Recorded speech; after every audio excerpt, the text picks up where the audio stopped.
जय हिंद दोस्तों, स्वागत है आप सभी का इस सीरीज में जिसमें हम एनवायरमेंट एंड इकोलॉजी को कवर कर रहे हैं।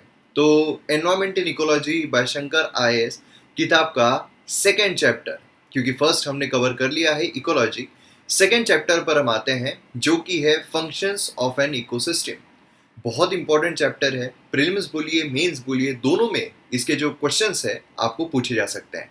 तो चलिए शुरू करते हैं। और उससे पहले जो एमएम एकेडमी है उससे रिलेटेड जो भी अपडेट्स आते हैं, भले ही वो हमारा ऐप हो, भले ही वो हमारी वेबसाइट हो, जो भी अपडेट्स आते हैं उसके लिए आप टेलीग्राम पर फॉलो कर सकते हो। मयूर मोगरे आपको सर्च करना है। उसी के साथ साथ अगर आपको कोई भी डाउट्स आते हैं तो उसके लिए आप इंस्टाग्राम पर मैसेज जो है वो कर सकते हो। इंस्टाग्राम पर भी एमएम एकेडमी के इस पर भी आप फॉलो कर सकते हो, या मेरा पर्सनल जो अकाउंट है मयूर मोगरे उस पर भी आप फॉलो कर सकते हो। तो इसीलिए यहाँ पर इंस्टाग्राम बोलिए, टेलीग्राम बोलिए, उसी के साथ साथ जो फेसबुक है वहां पर भी आप फॉलो कर सकते हो, वहां पर भी आपको अपडेट जो है वो मिल जाएंगे। चलिए शुरू करते हैं फंक्शंस ऑफ एन इकोसिस्टम। अब देखिए, जब हम यहाँ पर फंक्शंस की बात करते हैं हमारे इकोसिस्टम की, लास्ट लेक्चर में आपका पूरा क्लियर हो गया है कि इकोलॉजी जो है वो क्या है, उसी के साथ एनवायरमेंट जो है वो क्या है, इकोसिस्टम जो है वो क्या है, बायोस्फीयर जो है वो क्या है ना। मतलब अब आपको सब पता चल गया है।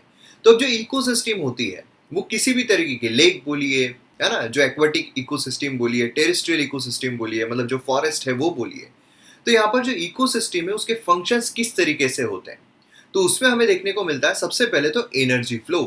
ठीक है, जो एनर्जी है वो यहाँ पर फ्लो होती है। एनर्जी किस तरीके से फ्लो होती है अभी हम आगे देखेंगे। देन होता है न्यूट्रिएंट साइक्लिंग। न्यूट्रिएंट साइक्लिंग मतलब यहाँ पर बायो जियो केमिकल साइकिल जो है वो हमें देखने को मिलता है। मतलब आप खुद सोचिए कि एक इंसान मिट्टी से निकला है एंड फिर मिट्टी में ही चला जाता है। ये क्या है कि एक साइकिल है ना। बोलते हैं ना कि हमारा शरीर जो है ये मिट्टी से बना हुआ है, मिट्टी में ही मिल जाएगा। तो ये क्या है, एक साइकिल है। इसी तरीके से जो अलग अलग केमिकल साइकिल्स है वो हमें देखने को मिलती है।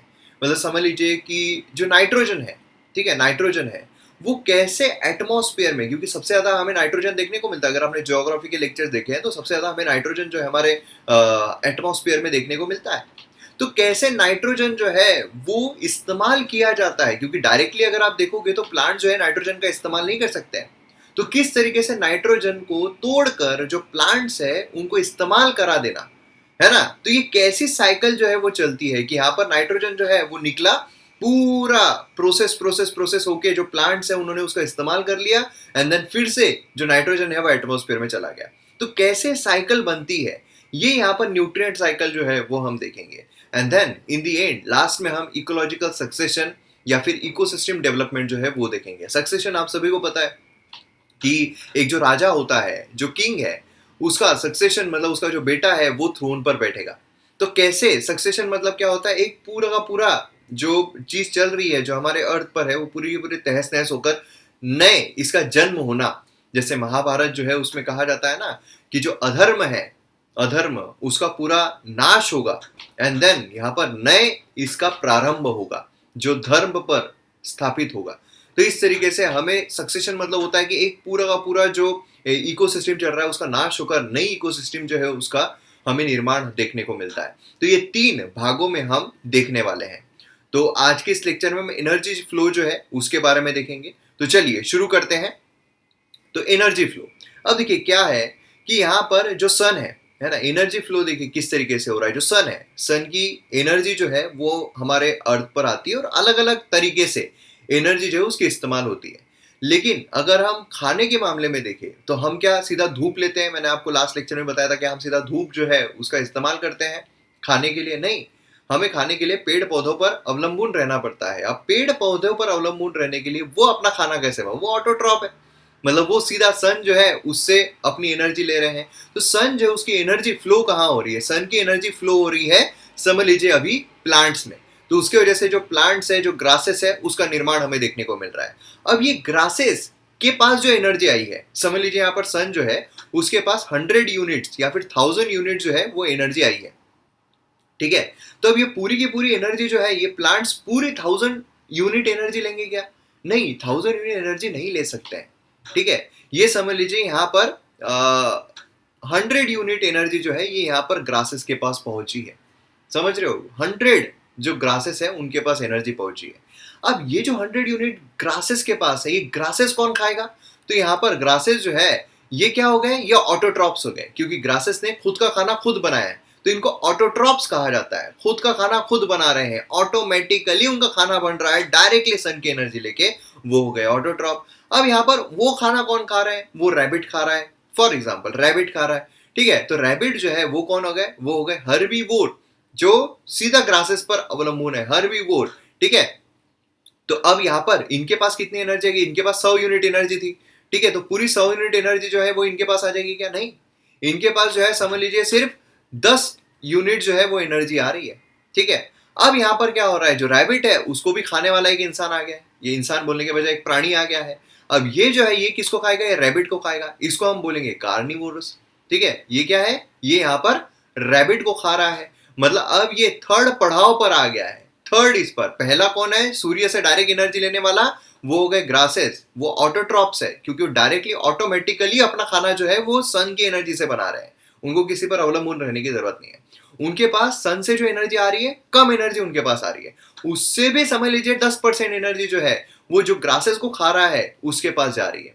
अब यहां पर इसको खाने वाला जो है, मतलब ये हो गया कार्निवोर, ठीक है। इसके पास जो ये इसको खा रहा है उससे भी कम, मतलब समझ लीजिए 1 यूनिट एनर्जी जो है वो सिर्फ इसके पास आ रही है। समझ रहे हो आप? मतलब सबसे ज्यादा एनर्जी जो है वो डायरेक्टली जो सन से एनर्जी ले रहा है उसके पास है ना।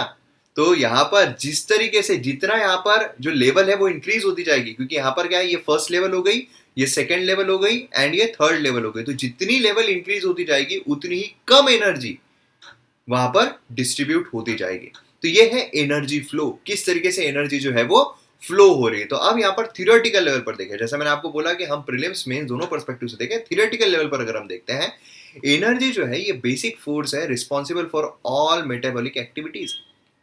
जितनी मेटाबॉलिक एक्टिविटीज है सबके लिए कारणीभूत है। फ्लो ऑफ एनर्जी जो है प्रोड्यूसर से टू टॉप कंज्यूमर, उसको एनर्जी फ्लो कहा जाता है, जो यूनिडायरेक्शनल है। क्या ये एनर्जी जो है ये इस तरीके से जा सकती है दोबारा कि इसकी एनर्जी जो है वो इसमें चली गई, फिर इसकी एनर्जी जो है वो इसमें चली गई, फिर इसकी एनर्जी जो है वो सन के पास चली गई? नहीं जा सकती है, यूनिडायरेक्शनल है, एक ही डायरेक्शन में जाएगी। सन की वहां आएगी, वहां से दूसरी जगह से रैबिट के पास से चीता, है ना। फिर चीता को भी अगर कोई खाने वाला होगा तो उसके पास समझ लीजिए कितना परसेंट, कितना सा एनर्जी जाएगी उसके पास। समझ रहे हो? तो इस तरीके से यूनिडायरेक्शनल, तो बहुत इंपॉर्टेंट वर्ड है यूनिडायरेक्शनल है, इसीलिए थियरी का मतलब बनता है। नहीं तो ये मैंने आपको एनर्जी फ्लो समझा दिया, मैं आगे जा सकता था, लेकिन ये जो वर्ड्स है फिर कि यूनिडायरेक्शनल होता है, कहां से सीखोगे आप, ये कहां से समझोगे? क्योंकि एग्जाम में तो ये पूछा जाएगा। Study of tropical level interaction ecosystem में ये एक आइडिया देता है about the energy flow through the ecosystem. हमारे इकोसिस्टम में एनर्जी कहां से कहां फ्लो हो रही है ना। तो ये हमें यहाँ पर पता चलता है ट्रॉपिकल लेवल की वजह से। तो अब ट्रॉपिकल लेवल देखते हैं।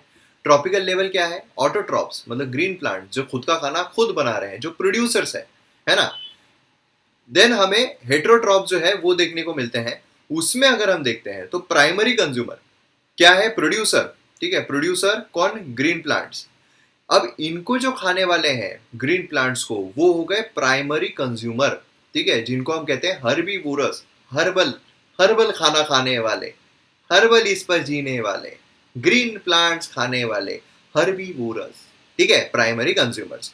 अब ये जो प्राइमरी कंज्यूमर्स है उन पर रहने वाले, ठीक है, उन पर जीने वाले, उनको कौन कहते हैं हम? Secondary consumer. सेकेंडरी कंज्यूमर जो है उनको हम कहते हैं कार्निवोरस। क्या कहते हैं? कार्निवोरस। चीता याद रखो, इसलिए मैं फोटोज का इस्तेमाल करता हूँ, कार्निवोरस। अब क्या होता है कि यहाँ पर जो कार्निवोरस है ना, यहाँ पर टॉप कार्निवोरस अगर हम देखते हैं तो वो यहाँ पर टॉप कार्निवोरस जो है वो कहलाते हैं, मतलब क्वार्टरनरी कंज्यूमर, उनको भी खाने वाले क्वार्टरनरी कंज्यूमर। तो यहाँ पर आप देख सकते हो प्रोड्यूसर, सबसे यहाँ पर हमें प्रोड्यूसर जो है वो देखने को मिल रहे हैं, है ना। देन यहाँ से एनर्जी जो है वो ट्रांसफर हो रही है ऊपर, समझ रहे हो, यहाँ से एनर्जी ट्रांसफर हो रही है ऊपर। अब देखिए सन है, सन से यहाँ पर समझ लीजिए 1000 यूनिट जो है, 1000 यूनिट यहाँ पर इनके पास, ग्रासेस के पास 1000 यूनिट में से यहाँ पर ग्रासेस के पास समझ लीजिए 1000 यूनिट आया है, ठीक है। वहां 10,000 यूनिट से, सन के पास 10,000 यूनिट से वहां से ग्रासेस को एनर्जी मिली, तो ग्रासेस के 1000 यूनिट्स आए हैं, ठीक है। तो यहाँ पर प्राइमरी कंज्यूमर जो उनके पास कितना पहुंचेगा? समझ लीजिए 10% एनर्जी जो है वो पहुंची, ठीक है। तो यहाँ पर कितना हो गया? 100 यूनिट्स इनके पास पहुंचे। देन इसके बाद और यहाँ पर टॉप इस पर गए 10 यूनिट पहुंचे। देन यहाँ पर और टॉप पर गए सिर्फ एक यूनिट जो है वो एनर्जी यहाँ पर गई। तो समझ रहे हो, एनर्जी जो है वो इस तरीके से जा रही है, यूनिडायरेक्शनल है, यहाँ से यहाँ सन की तरफ एनर्जी नहीं जाने वाली, यूनिडायरेक्शनल जा रही है। और रास्ते में आप देखिए कितना यहाँ पर कटता जाता है, एनर्जी जो है कितनी कम होती जाती है, कितनी खत्म होती जाती है, कितना परसेंट सिर्फ एनर्जी मिल रही है। तो सोचिए सबसे ज्यादा एनर्जी हमें क्या खाकर मिलेगी, सबसे ज्यादा हमें ये जो प्रोड्यूसर्स है इनको खाकर सबसे ज्यादा एनर्जी मिलेगी। हम जितना ज्यादा ऊपर ऊपर जाते जाएंगे उतनी ही कम कम एनर्जी जो है हमारे शरीर में जाती रहेगी। तो ये एनर्जी पिरामिड है जो बहुत ज्यादा इंपॉर्टेंट है। क्लियर है? अब ट्रॉपिकल लेवल इंटरेक्शन अगर हम देखते हैं तो इसमें हमें food chain, food web and ecological pyramid जो है ये देखने को मिलते हैं। तीनों ही बहुत ज्यादा इंपॉर्टेंट है।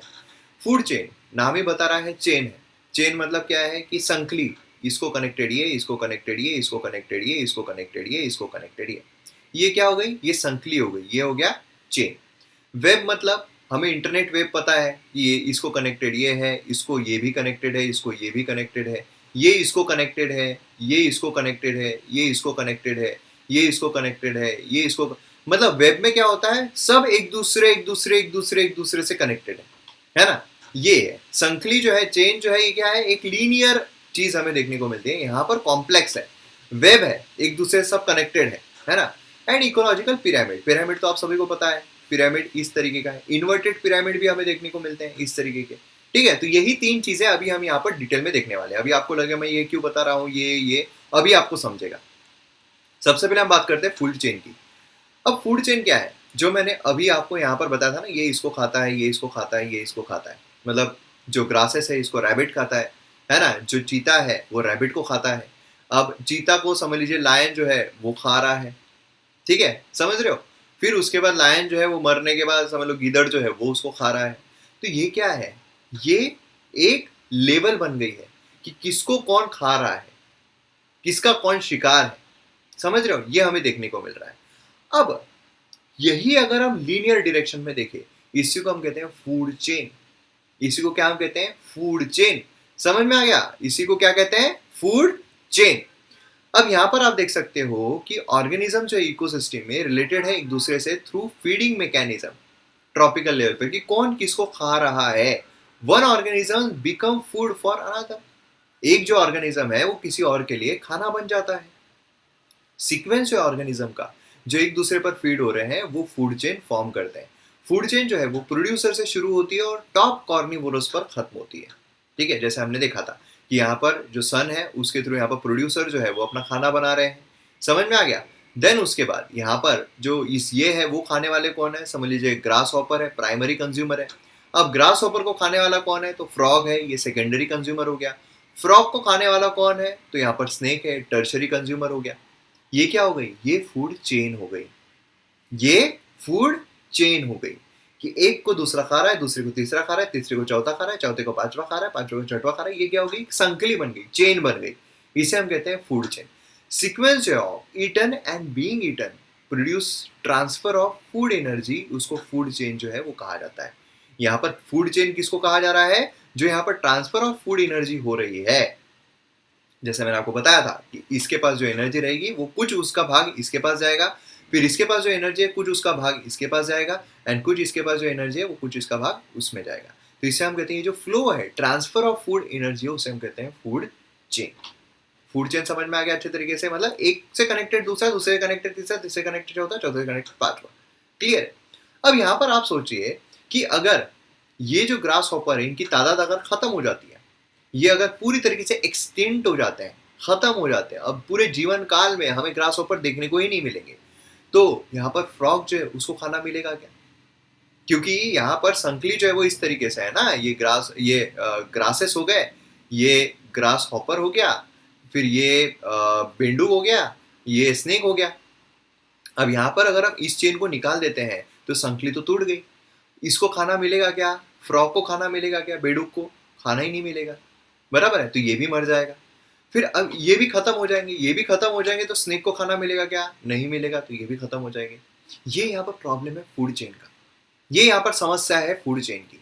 इसी वजह से हम पढ़ते हैं किसको, हम पढ़ते हैं फूड वेब को। किसको पढ़ते हैं, फूड वेब को। अब यहाँ पर जब हम फूड चेन की बात करते हैं तो फूड चेन भी हमें दो प्रकार के देखने को मिलते हैं, एक है ग्रेजिंग फूड चेन, दूसरा है डेट्रियस फूड चेन। अब जैसे ही बता रहे ग्रेजिंग, मतलब यहाँ पर क्या है, यहाँ पर झाड़ पत्तियों की हम बात कर रहे हैं।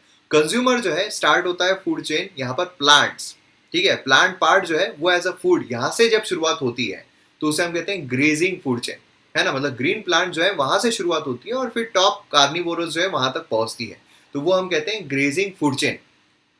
एक्वेटिक इकोसिस्टम में अगर हम देखें तो फाइटोप्लैंक्टन, जो मतलब जो एक्वेटिक इकोसिस्टम मतलब पॉन्ड्स में बोलिए वहां पर जो ग्रीन ग्रीन जो उगता है उसको हम फाइटोप्लैंक्टन कहते हैं। तो वो प्रोड्यूसर है क्योंकि वो भी ग्रीन होता है, वो भी खुद का खाना खुद बनाता है सनलाइट से, तो वो प्राइमरी प्रोड्यूसर हो जाता है। उस पर फिर अलग अलग जो जूप फाइटोप्लैंक्टन बोलिए, जो अलग अलग है फिशेज बोलिए, है ना, ये सब उस पर अवलंबन रहते हैं।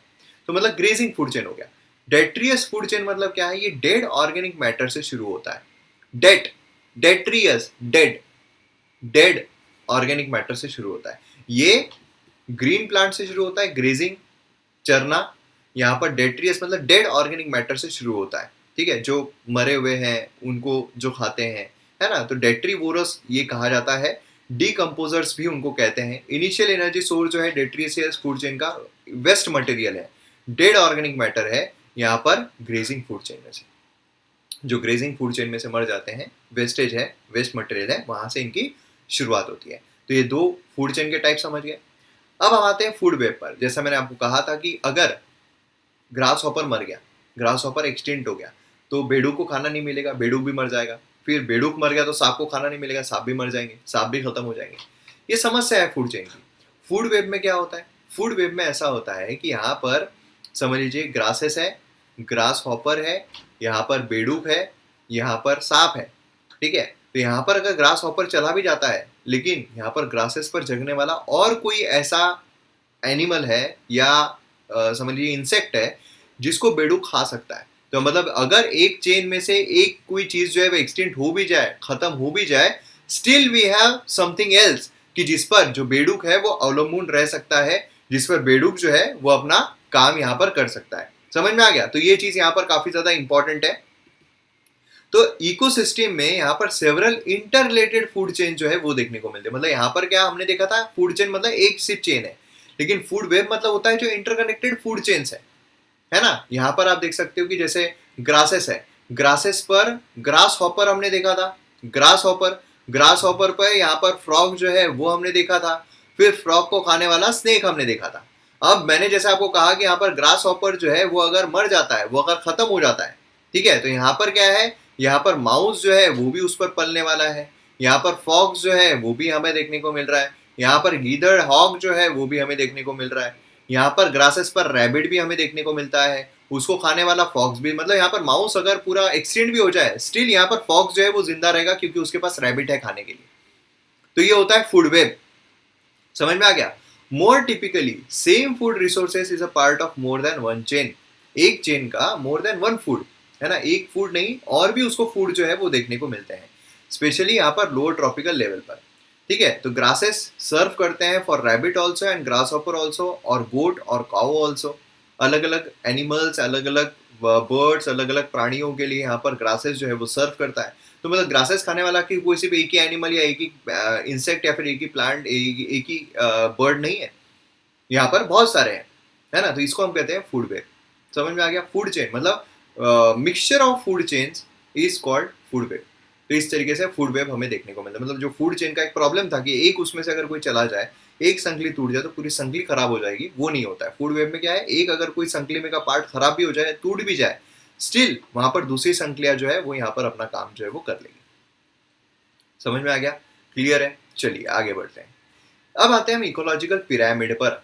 इकोलॉजिकल पिरामिड, अब देखिए क्या है कि यहाँ पर हम अलग अलग चीजों की बात करेंगे। जैसे कि स्टेप जो है ट्रॉपिकल लेवल, ये डायग्रामेटिक वे में एक्सप्रेस किया जा रहा है। जो ट्रॉपिकल लेवल्स है, ट्रॉपिकल लेवल्स मतलब जो यहाँ पर एक को एक खा रहा है, दूसरे को दूसरे खा रहे हैं, यहाँ पर जो सेक है वो एक दूसरे को जो खा रहे हैं, यहाँ पर उसका डायग्रामेटिक वे जो है उसके थ्रू एक्सप्रेस किया जा रहा है, ठीक है। उसे हम इकोलॉजिकल पिरामिड के थ्रू एक्सप्रेस करेंगे।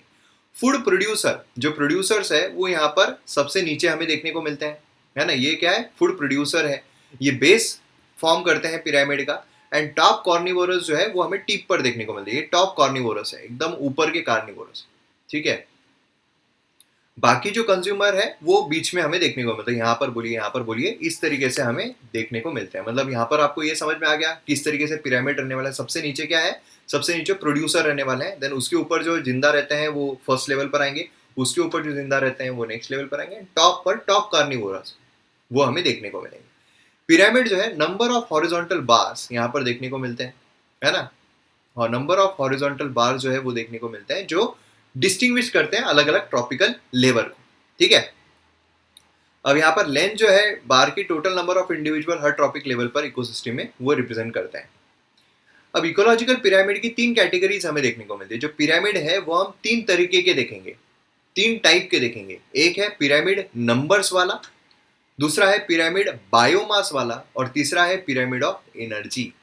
अभी देखिए सबसे स्टार्टिंग में हमने एनर्जी के बारे में देखा था, याद कीजिए सबसे स्टार्टिंग में हमने एनर्जी के बारे में देखा था।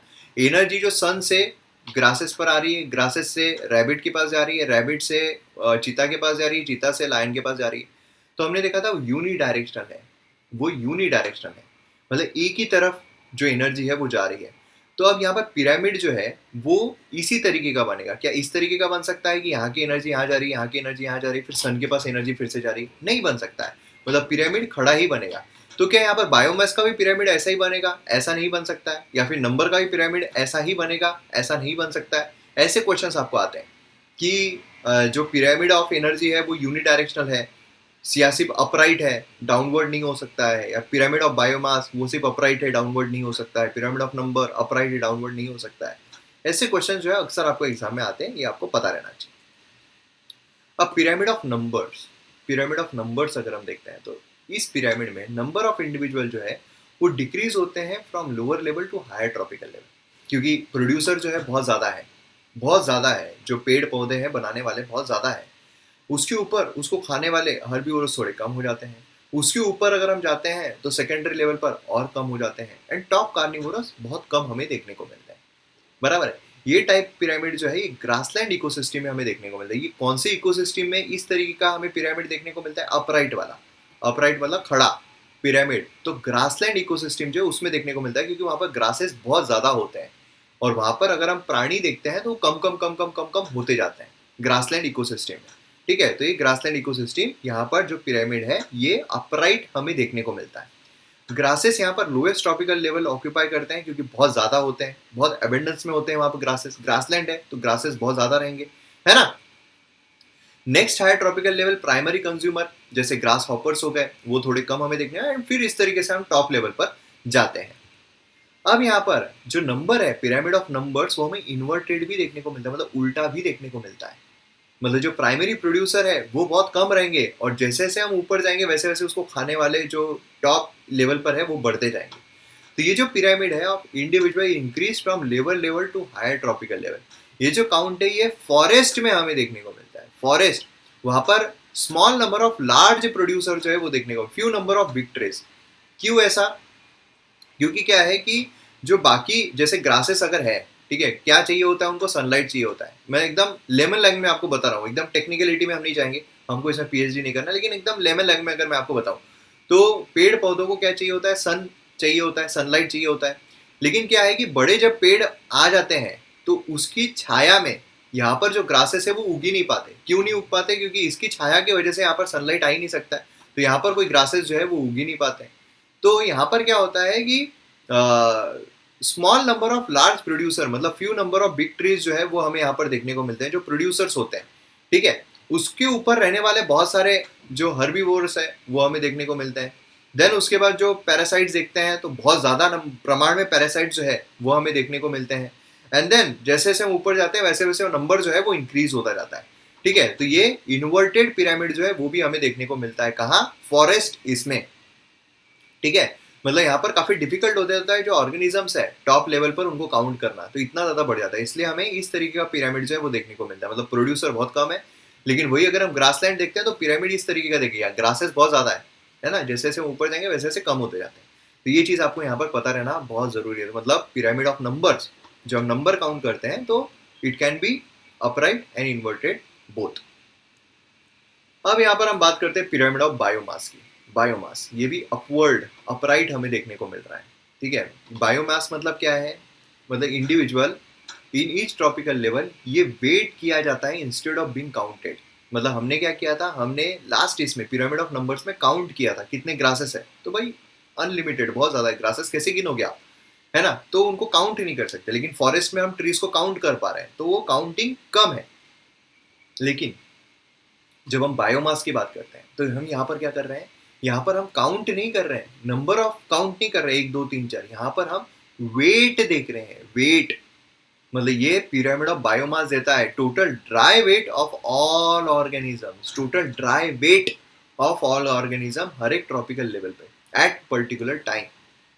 ठीक है, डेफिनेशन बहुत इंपॉर्टेंट है, डिफरेंशिएशन पता रहना चाहिए। नंबर में हम क्या करते हैं, बायोमास में हम क्या करते हैं, ड्राई वेट गिनते हैं, dry weight. Most ecosystem on land, pyramid जो है बायोमास का, ये large base of primary producer small trophic level perched on top. जैसे ये है ड्राई वेट जो है प्रोड्यूसर का, ग्रासेस का ही बहुत ज्यादा रहेगा, है ना। लैंड पर अगर हम देखते हैं तो यहाँ पर आप देख सकते हैं 1000 kgs, देन उसके बाद ऊपर जाएंगे हर्बीवोरस 100 kgs, देन ऊपर जाएंगे 10 kgs, top carnivorous 1 kgs, dry weight of all organisms. ठीक है, तो इस तरीके का हमें देखना, तो ये अपवर्ड है कहाँ पर, लैंड पर, जमीन पर, जमीन पर हमें देखने को। बायोमास ऑफ प्रोड्यूसर जो है is at maximum, next trophic level primary consumer less होते हैं प्रोड्यूसर से, तो ये प्रोड्यूसर से कम होते हैं प्राइमरी, फिर सेकेंडरी और कम, फिर टॉप और कम। Biomass of next higher level और भी कम होते हैं। ठीक है, तो इस तरीके का हमें देखने को मिलता है। अब इसमें क्या डाउनवर्ड होता है, इसमें क्या डाउनवर्ड हमें देखने को मिलता है, डाउनवर्ड क्या देखने को मिल रहा है, बिल्कुल देखने को मिल रहा है साहब, बिल्कुल देखने को मिल रहा है एक्वेटिक इकोसिस्टम है। कहां पर एक्वेटिक, जो हमने नंबर्स का देखा था, ग्रासलैंड में अपवर्ड था, फॉरेस्ट में डाउनवर्ड था। वही अगर हम बात करते हैं बायोमास की, तो बायोमास अपवर्ड डाउनवर्ड दोनों हमें देखने को मिलता है। अपवर्ड जमीन पर, लैंड पर, क्योंकि ड्राई वेट मैक्सिमम होता है प्रोड्यूसर्स का। लेकिन वही अगर हम एक्वेटिक इकोसिस्टम देखते हैं, पानी में देखते हैं, तो वहां पर जो प्रोड्यूसर्स है उनका कम होता है, फिर जैसे जैसे हम ऊपर जाएंगे उनका ड्राई वेट इंक्रीज होता जाता है ना। प्रोड्यूसर्स आर टाइनी, बहुत छोटे होते हैं। फाइटोप्लैंक्टन अगर आप देखोगे तो बहुत छोटे होते हैं, grow and reproduce rapidly. Pyramid of biomass small base with consumer biomass, क्योंकि जैसे जैसे हम ऊपर जाएंगे इनका वेट और इंक्रीज होता जाता है, इनका वेट और इंक्रीज होता जाता है। समझ रहे हो, ये चीज हमें यहाँ पर देखने को मिलती है। तो एक्वेटिक इकोसिस्टम में डाउनवर्ड पिरामिड ऑफ बायोमास देखने को मिलता है, जमीन पर, लैंड पर अपवर्ड हमें जो पिरामिड ऑफ बायोमास है वो देखने को मिलता है। अब हम आते हैं पिरामिड ऑफ एनर्जी पर। जो एनर्जी का हमने देखा था, एनर्जी सन से ग्रासेस पे जा रही है, ग्रासेस से रैबिट पे जा रही है, रैबिट से चीता पे जा रही है, चीता से लायन पे जा रही है। तो ये जो पिरामिड ऑफ एनर्जी है यूनिडायरेक्शनल है, इससे इसका सिर्फ अपवर्ड ही हमें देखने को मिलता है। मतलब ये जो प्रोड्यूसर है इनसे एनर्जी यहाँ जा रही है, फिर यहाँ से यहाँ जा रही है, फिर यहाँ से यहाँ जा रही है। कभी भी एनर्जी इनसे यहाँ, इनसे यहाँ, इनसे यहाँ और फिर सन के पास, ऐसी एनर्जी कभी नहीं जाती है ना। तो इसलिए यहाँ पर फंक्शनल रोल जो है ट्रॉपिकल लेवल का इकोसिस्टम में, एनर्जी पिरामिड जो है मोस्ट सूटेबल है।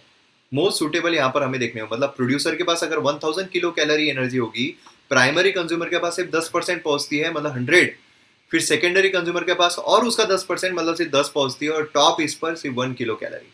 मतलब जितना हम दूर जाएंगे प्रोड्यूसर से, जितना हम दूर दूर जाएंगे उतना ही कम एनर्जी हमको मिलेगी। मतलब समझ लीजिए हम अगर ग्रीन लीफी वेजिटेबल्स खाते हैं तो हमको ज्यादा एनर्जी मिलेगी एज कम्पेयर टू अगर हम नॉनवेज खाना खाते हैं।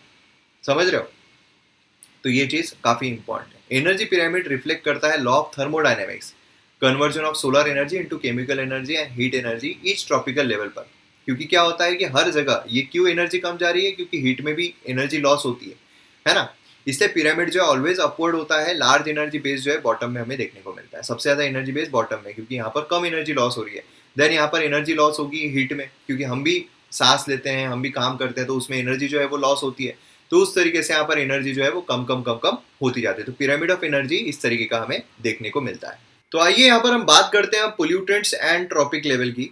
अब देखिए पोल्यूटेंट क्या है। पोल्यूटेंट समझने से पहले हमें जो पोल्यूशन है वो पता रहना चाहिए। पोल्यूशन क्या है? पोल्यूशन मतलब होता है कि जो हमारे एटमॉस्फेयर को दूषित कर रहा है। मतलब एयर पोल्यूशन अगर आप देखोगे तो हमारे हवा को दूषित कर रहा है। वाटर पोल्यूशन अगर आप देखोगे तो हमारे पानी को दूषित कर रहा है ना। सॉइल पोल्यूशन अगर आप देखो हमारे सॉइल को पोल्यूट कर रहा है या फिर सॉइल को खराब कर रहा है। अब ये जो खराब कर रहे हैं उससे हम कहते हैं पोल्यूटेंट। समझ रहे हो? पोल्यूशन मतलब दूषित करना। दूषित करना, ये दूषित जो कर रहा है उससे हम कहते हैं पोल्यूटेंट। समझ में आ गया पोल्यूटेंट क्या है? तो पोल्यूटेंट बेसिकली क्या है? Pollutants are the elements, molecule या पार्टिकल जो पोल्यूशन में इन्वॉल्व हो, उन्हें हम कहते हैं पोल्यूटेंट्स। समझ में आ गया? पोल्यूटेंट जो है स्पेशली नॉन डिग्रेडेबल, असंक्रमणीय, one move through various tropical level ecosystem में, हमारे इकोसिस्टम में वेरियस लेवल पर मूव होते हैं, अलग अलग जगहों पर जाते हैं, अलग अलग जगहों पर मूव होते हैं। Non degradable pollutant mean materials जो यहां पर मेटाबोलाइज नहीं किए जा सकते हैं लिविंग ऑर्गेनिजम्स के द्वारा, मतलब क्लोरीनेटेड हाइड्रोकार्बन हमें देखने को मिलते हैं। ठीक है? तो ये जो बेसिकली हमें पोल्यूटेंट देखने को मिलते हैं, ये अलग अलग जगहों पर अलग अलग कॉन्सेंट्रेशन पे देखने को मिलते हैं। अब ये हम क्यों देख रहे हैं? क्योंकि पोल्यूटेंट जो है उस पर तो हम सेपरेट चैप्टर देखने वाले हैं, लेकिन यहाँ पर ट्रॉपिक लेवल पर पोल्यूशन की क्या बात हो रही है, पोल्यूटेंट्स की क्या बात हो रही है, पोल्यूटेंट्स हम देखने वाले हैं। हमारा जो एक चैप्टर है पूरा का पूरा पोल्यूटेंट्स पर रहने वाला है, पोल्यूशन पर रहने वाला है। यहाँ पर जो हम पोल्यूटेंट्स की बात कर रहे हैं बेसिकली ट्रॉपिक लेवल पर बात कर रहे हैं। ट्रॉपिक लेवल मतलब समझ लीजिए कि हम वो जो एक जगह से दूसरी जगह जा रहे हैं, दूसरे को तीसरा खा रहा है, तीसरे को चौथा खा रहा है, वो ट्रॉपिक लेवल है। उसमें जो पोल्यूटेंट्स घूम रहे हैं हम उसकी बात कर रहे हैं। मतलब हम जो पेड़ पौधों को खा रहे हैं तो क्या कुछ पोल्यूटेंट्स हमारे शरीर में जा रहे हैं? फिर अगर हमें कोई खा रहा है तो क्या उसके शरीर में हमारे शरीर के पोल्यूटेंट्स जा रहे हैं? उसकी यहां पर बात हो रही है। अब आपको यहां पर यह समझेगा कि नॉनवेज जो है वो खाना कितना रिस्की है। यहां पर देखिए क्या होता है, जो मूवमेंट है ना पोल्यूटेंट्स का, इसके दो मेन प्रोसेस होती है। कौन से हैं? एक है बायो अक्यूमुलेशन एंड दूसरा है bio magnification. Bio accumulation and bio magnification, दोनों में क्या है? Accumulation and magnification. एक्यूमुलेशन मतलब जमा होना, मैग्निफिकेशन मतलब जो जमा हुआ है उसे बढ़ना। फिर से बोलो क्या? बायो एक्यूमुलेशन, एक्यूमुलेशन मतलब एक्यूमुलेट जमा होना, और मैग्निफिकेशन मतलब मैग्नीफाई होना, जो जमा हुआ है वो मैग्नीफाई होना। क्या? फिर से जमा होना बड़ा होना, जमा होना बड़ा होना, एक्यूमुलेशन मैग्निफिकेशन, एक्यूमुलेशन मैग्निफिकेशन। तो बायो एक्यूमुलेशन मतलब जमा हो रहा है एंड वो मैग्निफिकेशन मतलब बढ़ रहा है। मतलब बेसिकली एग्जांपल से अगर मैं आपको बताऊं तो समझ लीजिए एक कोई छोटे से लेक में, नदी में एक मछली है, लेक में एक आधी मछली है।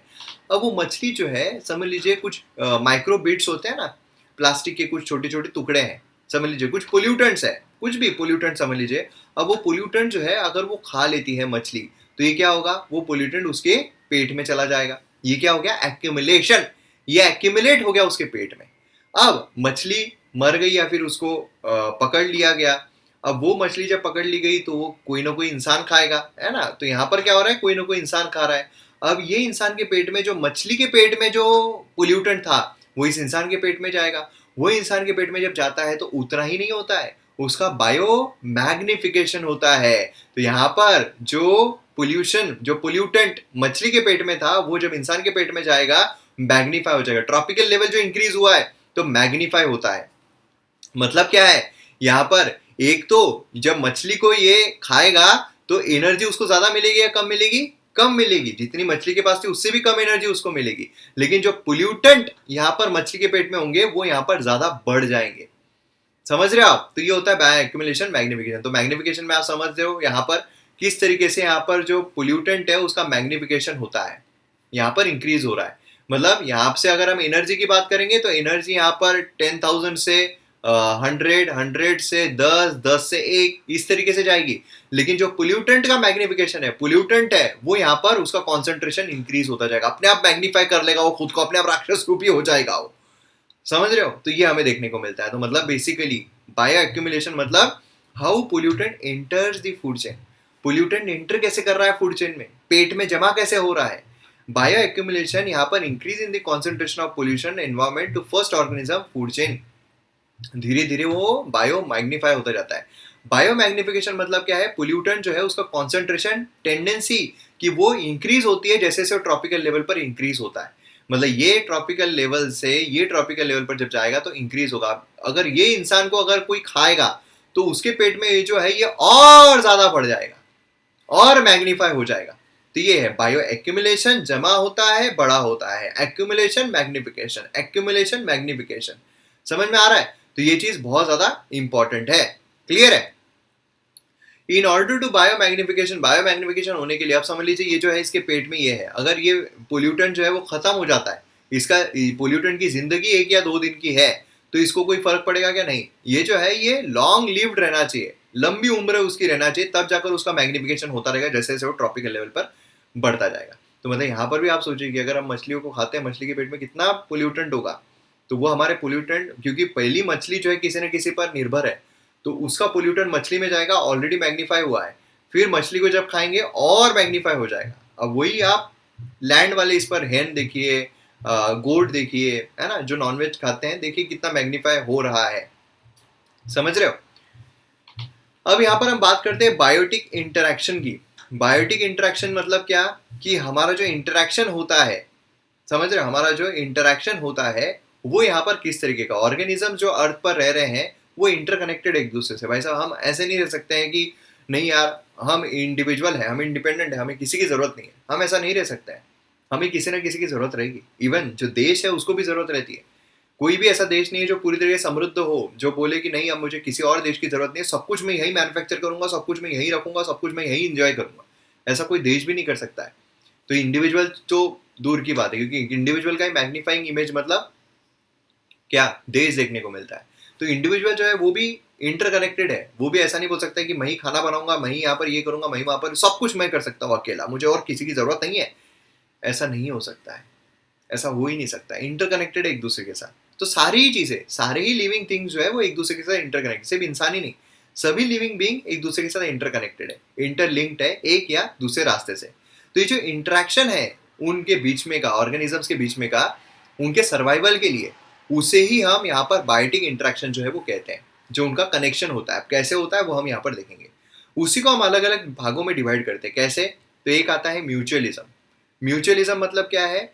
दो ऑर्गेनिजम्स है, दोनों यहाँ पर कुछ ऐसी प्रक्रियाएं कर रहे हैं जिससे दोनों को बेनिफिट हो रहा है, दोनों को फायदा हो रहा है। समझ रहे हो? तो एक जीत रहा है, दोनों को फायदा हो रहा है, तो इसे हम क्या कहते हैं? म्यूचुअलिज्म। म्यूचुअली यहाँ पर बेनिफिट दोनों को हो रहा है। दूसरा यहाँ पर आता है कमेंसलिज्म। कमेंसलिज्म का मतलब क्या है? कि यहाँ पर एक को फायदा हो रहा है और एक को कोई फर्क नहीं पड़ रहा है।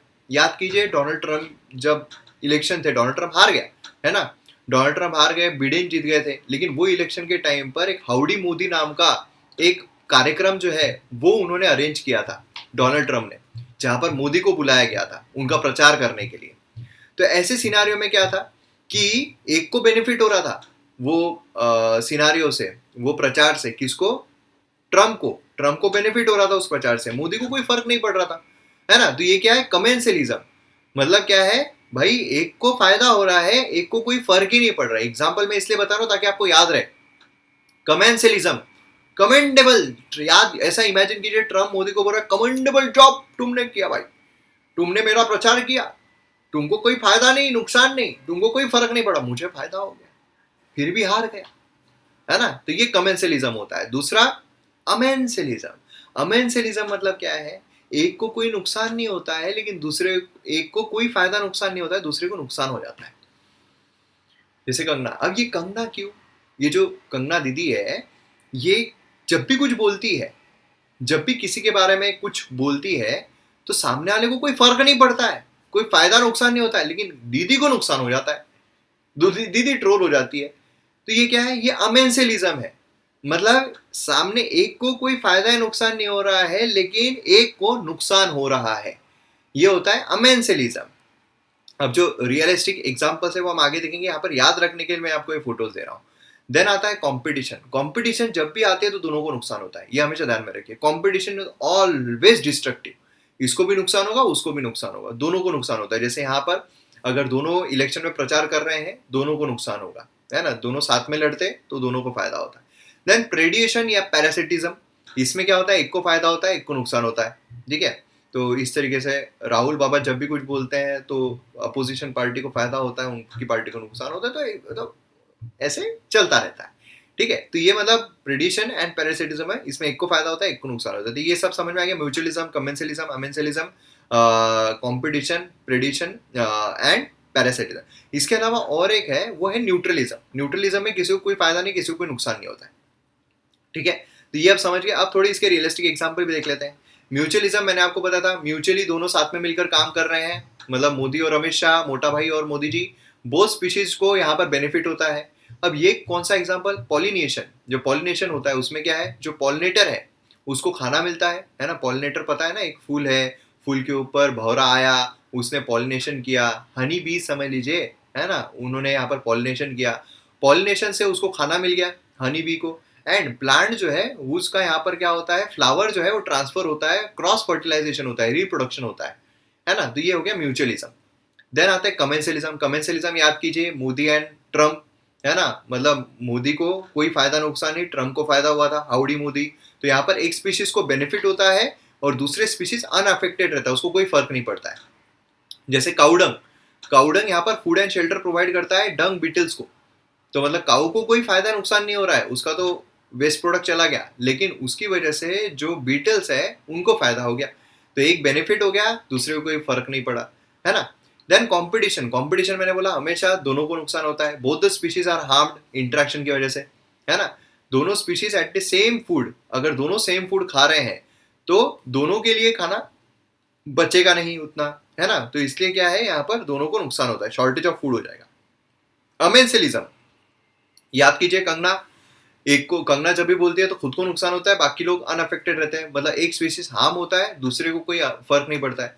जैसे लार्ज ट्रीज जो है उनका जो शेड आता है, बड़े बड़े जो पेड़ पौधे हैं वो हो गए हैं, है ना, इनको कोई फर्क नहीं पड़ रहा है, लेकिन इनके नीचे जो रहने वाले छोटे छोटे पौधे हैं उनको सनलाइट नहीं मिल रहा है, इसलिए वो मर गए, तो इनको नुकसान हो गया, ट्री को कोई फर्क नहीं पड़ा, है ना। तो ये होता है। देन प्रेडिशन एंड पैरासिटिज्म, एक स्पीशीज बेनिफिट होता है, दूसरा अदर इज हार्म। तो इस तरीके से मतलब एक को फायदा होता है, एक को नुकसान होता है। मतलब एक फिश किसी और को मार रही है या एक फिश मारी जा रही है, तो जो जो खा रहा है उसको फायदा होगा, जो शिकार कर रहा है उसको फायदा होगा, जो जिसका शिकार हो रहा है उसको नुकसान होगा। न्यूट्रलिज्म मतलब कोई भी यहाँ पर हार्म या बेनिफिट नहीं होता है। तो ये चीज हमें देखने को मिलती है। तो यहाँ पर आप देख सकते हो एकदम आसान तरीके से, mutualism, Modi and Amit Shah mutually ये दोस्ती हम नहीं तोड़ेंगे, दोनों को फायदा हो रहा है। कमेंसलिज्म, यहाँ पर Modi and Trump, howdy Modi, है ना। कमेंसलिज्म, कमेंडेबल जॉब तुमने किया है, come on Modi, howdy Modi, एक को फायदा हो रहा है, एक अनअफेक्टेड रह रहा है। अमेंसलिज्म, कंगना रनावत, आमीन, एक को नुकसान हो गया, दूसरा कोई फर्क ही नहीं पड़ा भाई साहब, आगे जिसके लिए बोला जा रहा है। कंपटीशन, दोनों जब कॉम्पिट करेंगे तो दोनों को नुकसान होगा, खाने के लिए नोच रहे हैं एक दूसरे को। प्रेडेशन, पैरासिटिज्म, मतलब क्या है, प्रेडेटर एक को खा रहा है, एक दूसरे को खा रहा है, तो जो खा रहा है उसको फायदा हो रहा है, जिसको खाया जा रहा है उसको नुकसान होता है, एक को फायदा एक को नुकसान होता है। And neither benefited nor harm, ये न्यूट्रल रहता है। क्लियर है, अब समझ में आ गया अच्छे तरीके से आपको ये, ठीक है। तो अब नेक्स्ट इसमें हम जो साइकिल है उस पर जाएंगे। तो फर्स्ट पार्ट हमने यहाँ पर कवर कर लिया एनर्जी का, अब सेकंड इसमें जो बायो जियो केमिकल साइकिल है उस पर हम जाएंगे, एंड देन उसका सक्सेशन हम कवर करें, मतलब नेक्स्ट इसमें हमारा पूरा जो चैप्टर है वो कंप्लीट हो जाएगा। तो मिलते हैं हम अगले लेक्चर में। जय हिंद।